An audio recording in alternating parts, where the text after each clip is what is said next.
कुर्बानी के जानवर बकरी या बकरा उनकी 1 साल उम्र होवे, 1 साल तो अगर एक दिन भी घट हो उनकी कुर्बानी जायज़ नहीं है, उनकी कुर्बानी होनी नहीं।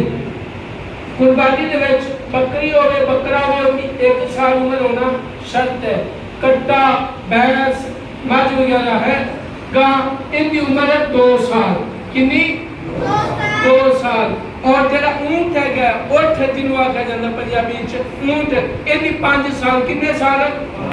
5 साल। मैंने पता मसले है तो थोड़ा इन्हें सुस्ती पैनी है, लेकिन मैं कोशिश करूंगा जगा के सुनावा। बकरे की कितने साल उम्र होना जरूरी है? 1 साल। ऊंची बोलो, कितने साल है? 1 साल। बकरे की कितनी? 1 साल। ते गां ते मझ ते इन्हां दी कितने साल उम्र होना जरूरी है? 2 साल। ते ऊंट दी कितने साल है?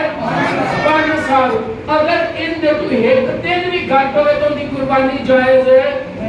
उनकी कुर्बानी हो सकती नहीं। पहले उम्र का तयन होना जरूरी है। दूसरे नंबर पे अगर तुसी भेड़ में लेंदे ने, भेड़ दुम्बा वगैरह चक्की वाला, ये अगर है 6 महीने का भी 6 महीने का हो जाए, 8 महीने का, 10 महीने का, 12 महीने का, साल का पूरा नहीं आएगा, तब अगर 6 महीने का है दूरू देखा इंज लग रहा चंगा हड्डा कट्टा है, 1 साल का लगे तो उनकी कुर्बानी जायज है।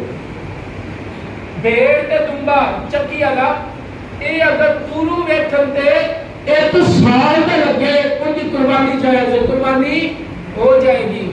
लेकिन बकरा होवे 1 दिन भी घट होवे 1 साल तो उनकी कुर्बानी होनी